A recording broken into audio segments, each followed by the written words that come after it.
You know, when you say less niche, what my brain goes to is like traditional philosophy podcast.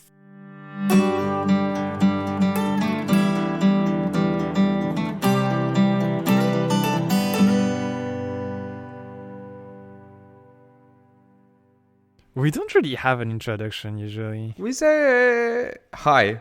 I think most of the time we were like, oh, hello, last time we talked about... Yeah, but like Huh? we still have something, no? So last time we talked about time capsules, and I got contacted by an anonymous teacher who pointed me that time capsule is essentially what everyone does at school when you write the homework in your cahier de texte in France. Or like when you take notes, it's always like for your future self to remember them. And as a teacher, he was saying that he has this notebook where he has to write his lesson plan in advance. So it's also what you do for grocery shopping. So there's a lot of short duration time capsules. My, I don't know, 5th, 4th grade teacher, French teacher, made us actually do a time capsule. Who opened it? No, not really a time capsule, but like every 2 weeks she would make us write about our 2 weeks, and like she would mark it, and like it's somewhere I have like a notebook with 20 short like story about what happened the last 2 weeks. Yeah, that's not really a time capsule, though. Time capsules are destined for someone in the future. That is true. Yeah, but I remember that she was saying that like it seems a bit dull right now, but like you will be happy to find that notebook when you're like whatever. Okay. Yeah, and you're just not coming to that part yet. Yeah, no, but like I mean, it was not a time capsule per se, because it was not like talk to your 20 years old self. It was more like you will be happy when you're 20 years old. So it's a bit different, I guess. I mean, you have all kinds of time capsules. It still counts in my book. What? Like it didn't count before, and just because she told us like it would make us happy, then it counts? That is a weird book you have. I guess what defines a time capsule is the intent of writing, right? If it's the recipient is the recipient sufficiently separated enough in time from you? And are you self-aware that you will read it? Like you're writing for yourself to read it in the future? Do you ever write without knowing the recipient? I guess maybe. No, but knowing that you are the recipient? I'm not sure. Well, you can do... There is time capsules for future generations, so it's not always about you. For future entities. Speaking of time capsules, Yaris, long-time listener, was surprised to not see us mention quantum time locks, because it sounds really cool when you put it that way.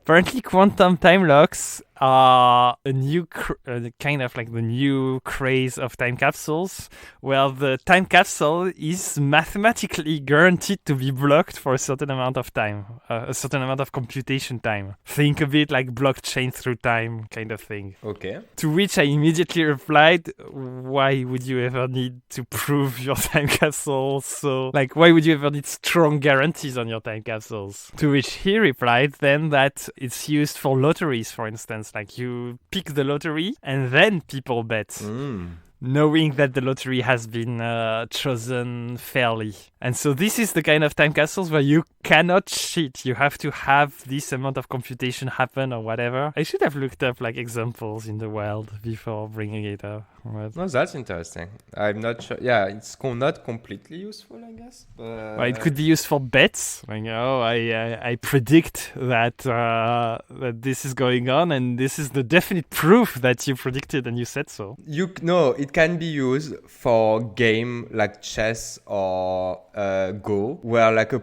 game is in 2 parts. So like you play like half of a game and then you go sleep and then you... Oh yeah, because right now they write their next move and it's a sealed envelope. Yeah. Like that would be way cuter. That would be way cuter, yeah. Still pretty minor in my book. But... Pretty minor, but it's an actual application. Yeah. That can be useful, I mean. Like, it's an actual use case. So in the last episode, we didn't only talk about time capsules. We also talked about propaganda, Disney, and I think maybe someone I think Otaku JP on Twitter sent me this link, or maybe I just remembered it myself. Do you remember that there is a smartphone game centered around Disney villains in Japan? It's basically a dating simulation where all the boys are incarnations in a way of Disney villains, and they have all been designed by the character design of Black Butler. It's called Twisted Wonderland,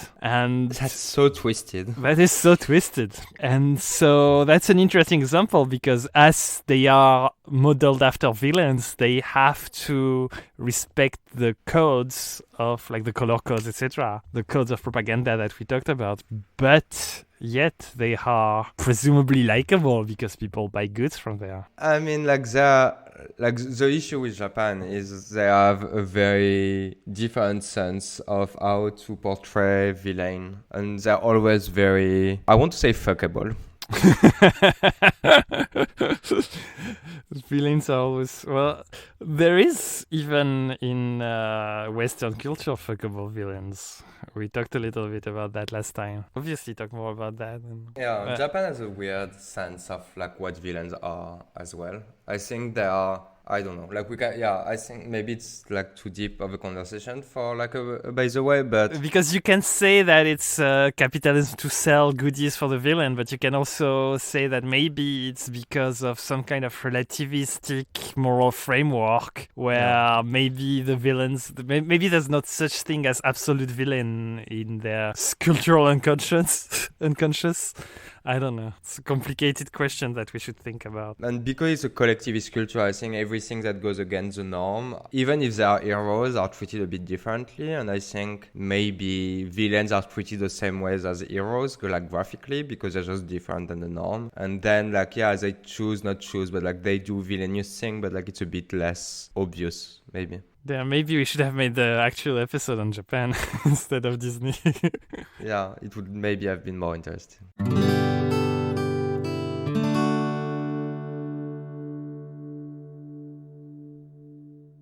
This episode is brought to you by you. The difference between this and our normal lives is that you are there to listen to it. And it is a conversation about you and with you and for you. So please don't hesitate to come and contribute to our social networks on Twitter, Reddit, and YouTube. Because I have vacation from the 24th to the 8th, so 2 weeks and a half, I was like, I need a project. And at the start, it was like writing project. The thing is, I don't feel there's any platform for me to put my stuff in that I like. I mean, there is not that many platforms for original creation, right?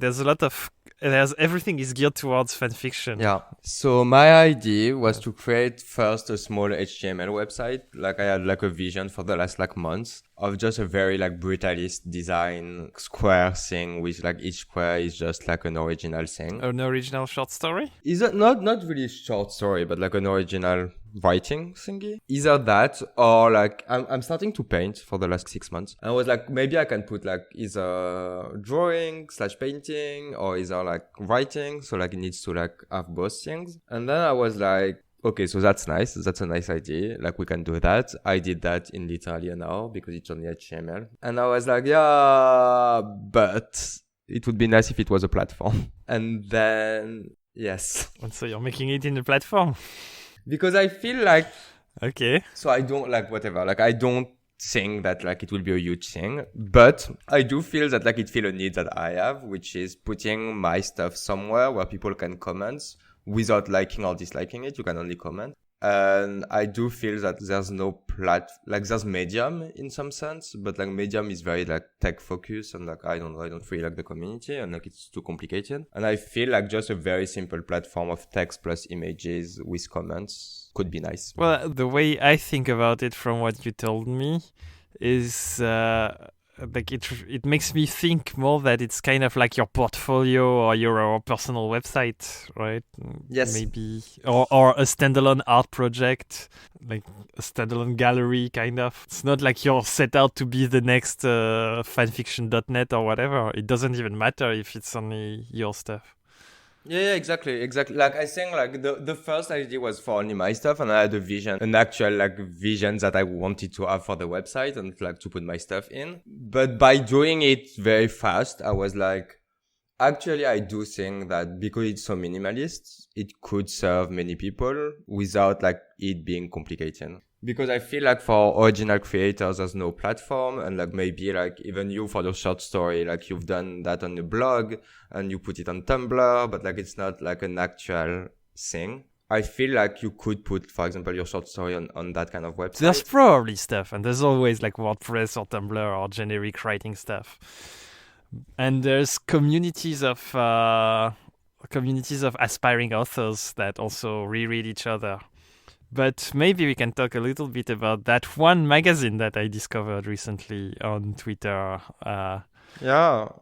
So let me maybe introduce the platform. It's called AfterDinnerConversation.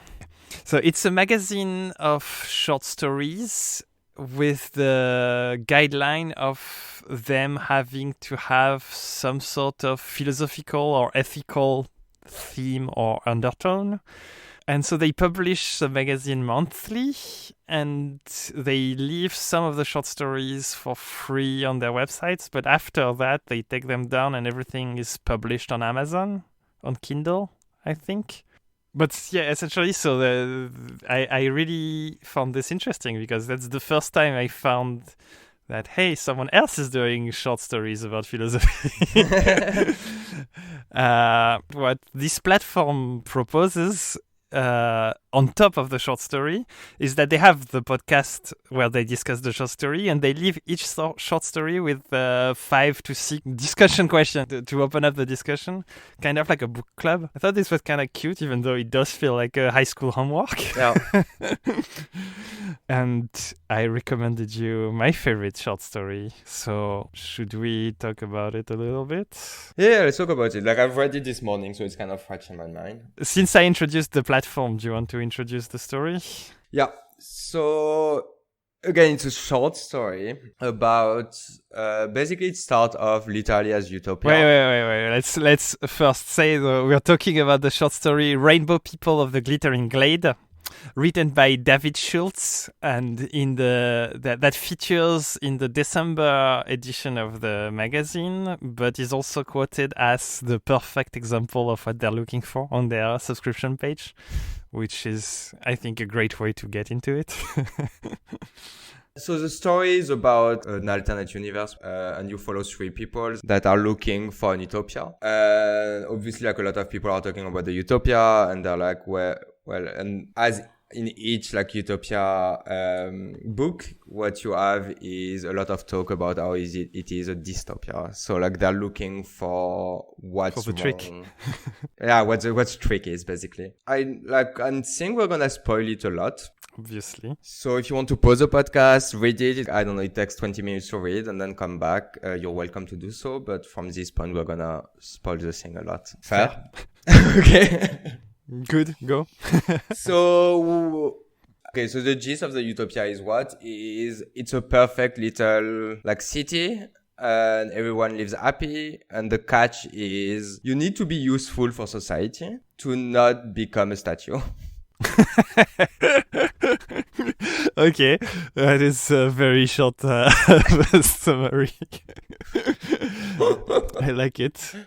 So essentially what's happening in that city in the middle of the desert is that the people decide if they like or not what you're doing, and you get warnings. Was that it? If you're not following the agreement of society, little by little you get pushed to the outskirts of the city and you start to solidify as a statue. Is that it? Not really. Like the only way to not become a statue is to be voted democratically as worthy. Worthy, not necessarily useful. Yeah, worthy. I think that's a big distinction. Yeah, it is a big distinction. But the issue is they don't really describe what's worthy. And I feel like the society and the citizen of this little city don't really know what worthy is either. Yeah, it's pretty clear that it's a democratic vote vote, but I don't know if they're following any guideline.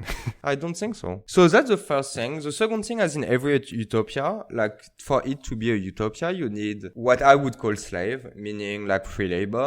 And here, like the free labor is not from human. It's just like they solve that issue. Like the author solves this issue with magic. So basically, like water is come or stem from magic. Like everything kind of feel like it stem from magic. Like you don't need, there's like magic solve the issue of eating by just like you can have like a magic spell thrown on you for you to be able to feed on like sun and hair. So your point is that this is not a sustainable political system. Exactly.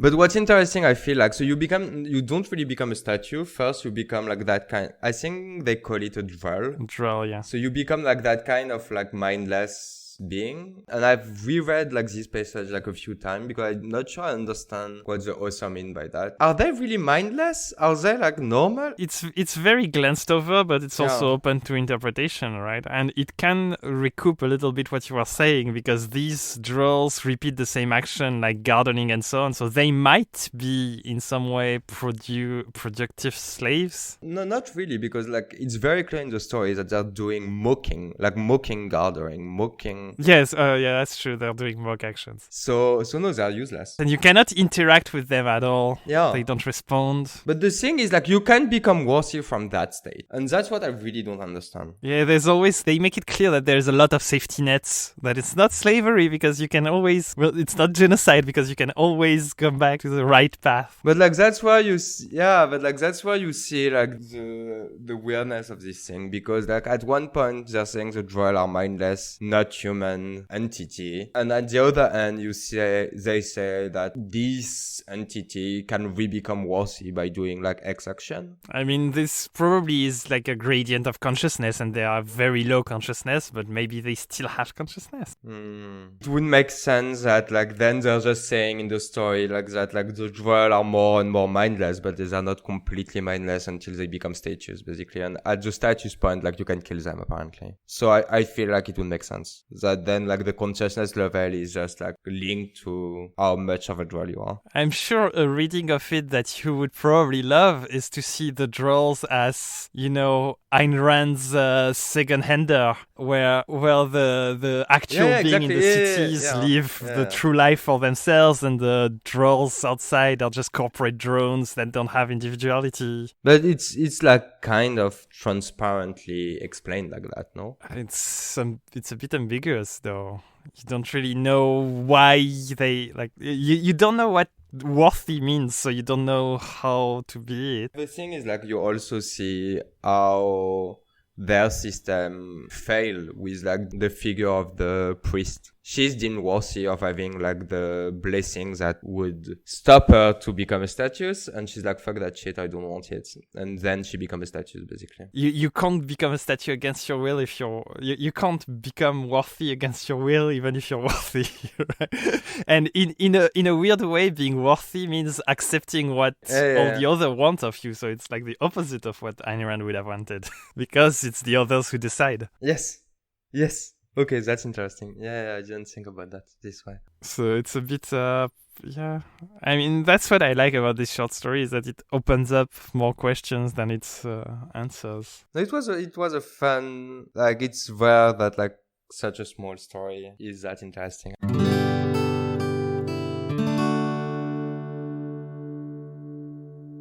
So this time, you're going to introduce the main topic. Ooh, I don't like to do that at all. Okay, so today I'm going to introduce the topic, which I'm not sure about, but fine. So today we're going to talk about... So first, like some context, we were looking for kind of a Christmassy theme, and we couldn't find one. And then we found... that we're gonna talk about buying stuff. Because what's more Christmassy than purchases? I was gonna say exactly that. Okay. So we were thinking like, okay, let's talk about buying stuff. And you had an illumination moment. And I had an illumination moment like a few weeks before that discussion, which is I always have a hard time deciding stuff for my life. And buying is kind of the simplest way to see the problem, meaning I have a hard time buying stuff because I think it's a perfect example of a decision where you can see the result of your action directly. So the idea is like, so the question that we're gonna try to answer today is buying the quintessential example? Yeah, that's good. Wait. Is buying the quintessential example of decision, of free will? Yeah, that's good. Very good. So the idea behind that was I have very little stuff in my house, and not because, well, first because I don't want it, but also because it takes me very, very long to buy anything. For example, my cat tree, I have my cat for the last, 6-7 months. I only bought the cat tree today, not because I didn't want a cat tree, not because my cat doesn't need a cat tree, because I couldn't find the perfect cat tree. Same thing happened with a Hoover, a vacuum cleaner for the Americans one. Do you think this is linked? That's because you have so few things, then each thing matters so much more? So I think it's linked. Yeah, it is. I think it is linked. It's like because I don't like stuff, I don't want to have one thing that I don't like. I'm very Marie Kondo like before Marie Kondo, I guess. Hipster Marie Kondo. Wow, so visionary. Whoa. No, but what I mean is like, yeah, I don't like to have too much objects. So like each object kind of make a huge change in my apartment because I can always see it because there's not that much stuff around it. But the essential thing I think about it is that even in my life, like when it comes to like deciding my job, deciding my study, deciding where to go to eat or that kind of thing, I always have a hard time deciding what I want and what I want. Okay. But do you think this is just a you problem or that is a mankind problem? Maybe people who owns a lot of stuff don't mind that much? I think it's not a everyone problem, meaning like a lot of people buy stuff without thinking about it twice. It doesn't mean...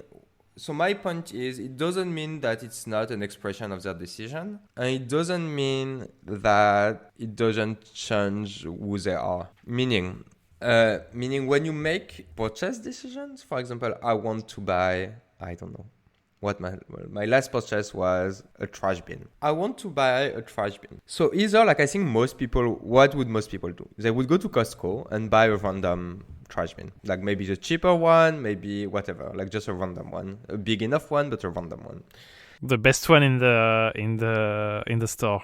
The best one in the store that there are currently in. What I would do is way more complicated than that. I would like look for all the characteristic of what a trash bin can do, or like what a trash bin like could do in the future. What are like the price point of trash bin? How can it look like in my apartment? Quantum time lock trash bins. Like can it quantum time lock my trash? And then I make like a decision of, okay, I'm gonna spend X money on this magnificent trash bin that doesn't make noise and doesn't smell when it's closed. And I'm happy about that decision because I know everything about it. But that says something about me, which is I'm very, yeah. Okay, but so to come back to the bigger picture then, so the question, the fact that purchases are quintessentially capturing difficulties of the decision process is like what makes purchasing so important compared to other decisions? So maybe not important, but like descriptive, I guess. Well, there's two things. First and foremost, I think the most important thing that came to mind first was that you have the feedback directly and concretely, like it's very in your face. It's very in your face. You have it like you pay your money and then you have an object in your life that you need to deal with. This is concrete feedback, literally. Concrete feedback, literal feedback. If you fucked up, you know it after 5 minutes of use, maybe 10. And it's an object, so you can like actually break, like you can just like put it in the trash. So you always have the decision to get over it, like meaning like I don't like that lamp, I can trash it, I can like resell it, I can like change it. And there's a sunken cost though, so that's what I was gonna ask. Like, do you feel that every purchase is a reversible decision? And does that make it less of a decision if it's reversible? I think like because it is reversible, it is mainly reversible. If you talk about, I don't know, a house, like being it's, well, in a sense it is reversible. Obviously it's kind of hard, but like I don't think the hard part is essential to our discussion.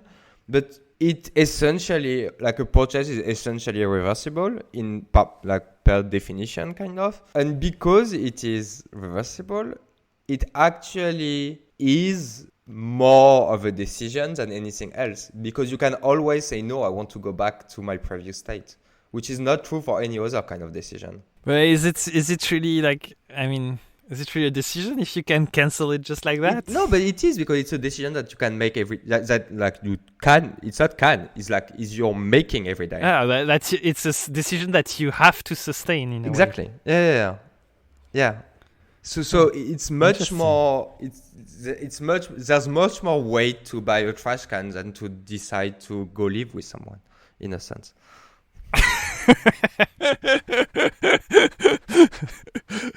In a way.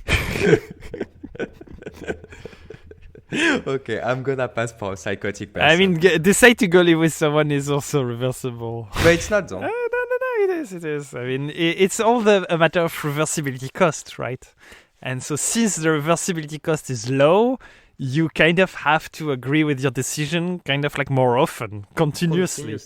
Whereas if you're living with someone, you can't just, like, maybe you think about stopping or whatever, but it's not as easy to go back. So the sunken cost is actually matters much. Yeah, and I feel yeah. And the second thing, before, I think we can go a bit deeper on that, but before that, maybe there's something, I can't link it that well, but maybe there's something about it, which is money. I wanted to talk about money, so... Because, like, one big difference between other kind of decision, even if money is involved, like, for example, living with someone, money is involved, deciding a career, money is involved, deciding a university, money can be involved as well. Like, money is involved in a lot of, like, human stuff, I guess. But in an item purchase, money have a much stronger link, which is an actual... you pay pure money and you get pure consequence. There's like a direct link.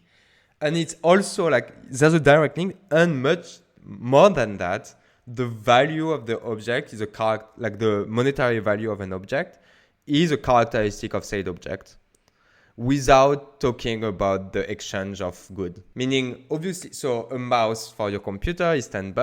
$10 is what you will give to have the mouse, but also one characteristic of the mouse is that it's valued at $10. Doesn't that make the decision super complicated because it's a bit circular in a way? That the value of the mouse, the perceived value of the mouse is factored in the actual value of the mouse? Actually, I'm just thinking about something. That's complicated, yeah. So I wanted to talk about money because I have very little background in economics, but money is supposed to be like the objective value scale on which you're supposed to project things. Right? It's the exchange exchange ladder on which you project your transactions. So in that sense, a purchase is definitely the purest form of decision making, because it's actually giving this absolute objective value to an object. Oh, that's interesting. To a thing. And I guess it also the fact that you have this ladder of value makes comparison maybe easy or something like that. So I can definitely see how the fact that it's so close to the notion of money makes purchases the purest form of decision in a way. I would guess, like, I would push the thought of it makes it easier than any other kind of decision, because you can compare, like, when you buy something, you compare it with a value system that is intrinsic to basically everything in the capitalistic world, and that you have earned or like created with like your life. So $1 or €1 for someone is worth something, but this something is kind of clear in your head. Yeah, by removing all the unclarity, you just get down to the essence of the decision. Yeah, to the actual feature set, basically. It's not a matter of like unknown. There's less unknowns because you have this clear scale of what things are worth, and you can just pass your judgment on it. I can see one. Yeah, I agree. I can see one counter argument, which would be when you see that like how much people buy stuff on Instagram, for example. Clearly, it's what they call impulse purchases, which is like they see an ad and they buy it, and they're not even sure about their need. Yeah, so the point is that it doesn't really work for impulse purchases. Yeah, well, that's like the point, and my counter argument is that like that's complete bullshit because you still make the decision to purchase the thing, and that's why I wanted to talk about Sartre. Like Sartre is like, we don't need to like quote him at all. We just need to say that you have the freedom to. But I don't agree with Sartre, but whatever. you have the freedom to not buy the stuff if you don't want to. So Sartre is saying that you always author yourself in all of your choices. Is that why you wanted to bring him up? Yeah, I wanted to bring up the fact that I think some people would say that when you purchase thing because of an ad and while you impulse purchase a thing, you don't make the conscious decision. Basically, you're not a master of yourself and you don't have to, but like it's kind of like an automatic purchase. And what I wanted to say is like, if you don't, there's two choices. Either you don't think that humans have free will and then you are not a master of yourself, and it's fine, but like then for every decision you're not a master of yourself and you need to expand that to everything. Or either you think like Sartre, which is you are a master of yourself for every decision and you have free will for everything, and then the decision of buying something is defining you as a human being.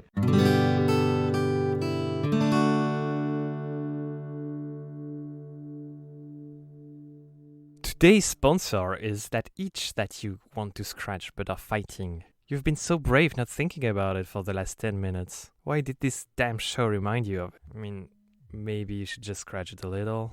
Maybe that's okay. So maybe a last point I wanted to discuss. We talked about decision purchasing, etc., but we're doing all of this in the context of Christmas, and one thing that I'm more and more uncomfortable with when it comes to Christmas or birthdays or etc.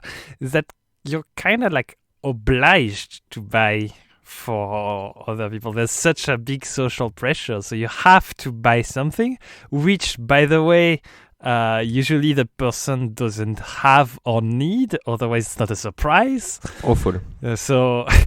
And you probably need to buy something material, which we less and less need, like DVDs or whatever.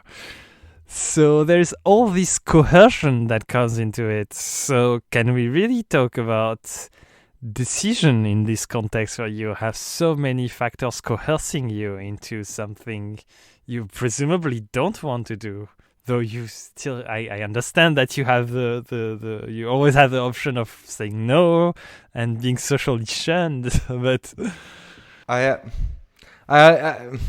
want to answer very personally and then maybe like go a bit more theoretically, I guess, because like I feel you more and more. Like the older I get, the less I want to have gifts. Like my last birthday, I was like, no, let's just bring champagne. If you want to have a gift, like let's just bring champagne and we'll drink it. Consumable gifts are a good gateway out of this problem, by the way, yeah. If anyone wants a tip. Yeah, because then you consume it and it's not there anymore. And I think like for Christmas, the same thing happens. Like my mother asked me, my sister asked me, what do you want? I'm like, well, I don't want anything. Oh, but it's Christmas. I'm like, okay. So it's always a bit hard. And when it comes to me buying stuff, like for example, for Christmas, I'm in the same boat as everyone. Like I need to buy Christmas gift for my sister, for my parents, for my grandmother. It's completely bypassing the whole decision cycle that we were talking about. Because the decision cycle, they ask you what do you want and you say nothing, and then like you still have to buy something. I don't think that it makes any difference on making decision or not. For example, like for my sister, I had a really hard time finding gift for her, but I made the exact same decision, except without complete knowledge of like what she needs and what she thinks and etc. So it's more of a Guess?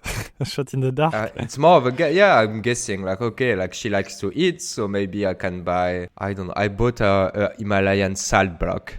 But you wouldn't have bought her anything if it hadn't been for Christmas. No, so it completely threw off your decision process. but not really, so because like it just so events happen in your life where you need to make decisions. It doesn't make them less of a decision. When you finish high school, you need to find like either university or what to do basically with your life now, and it dawns upon you. And then you need to make a decision. I think Christmas is the same way. It's just like a time of the year when you need to make buying purchases. I guess that's a very good point.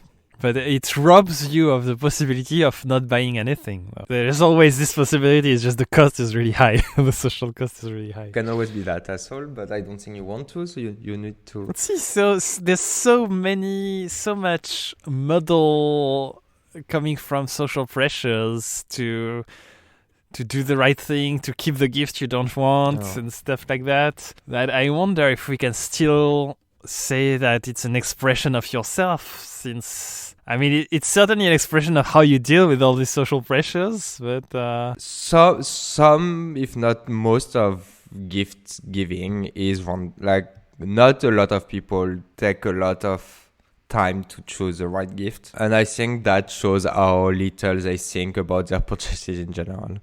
That is itself the quintessential expression of their free will. Yeah, so maybe actually you're right that it's a quintessential representation of decision, but decision have so many more factors, so much social, like external pressures and stuff to. It reminds me of The Good Place, really. Like you cannot understand and fathom all the ramifications of your decision, and I guess in that way it's a very good representation of it. Well, yeah, it is. It's kind of like each time, like the object that you buy is a representation of if you're going to evil or hell. Maybe. It is actually the summum of the ambiguity inherent to free will. In the act of purchasing more than anywhere else, you can see clearly all these problematics, but I guess that also means that there is no clear answer. And Christmas is the celebration of that. Happy holidays, everyone. We didn't say goodbye, so I want to say goodbye. Oh, goodbye. Goodbye. No, but so, yeah. We saw that purchasing can be seen, at least, as a quintessential form of decision-making, free will expression, whatever. And so in this holiday period, whether you celebrate Christmas or anything else, we can imagine that you're celebrating purchasing. That is the ultimate celebration of mankind. And so, happy holidays, everyone. The best present you could ever do to us is any kind of sign of life on YouTube, Twitter, Reddit, Gmail. Everything's Not Daily Podcast, all in one word. And we'll see you next year.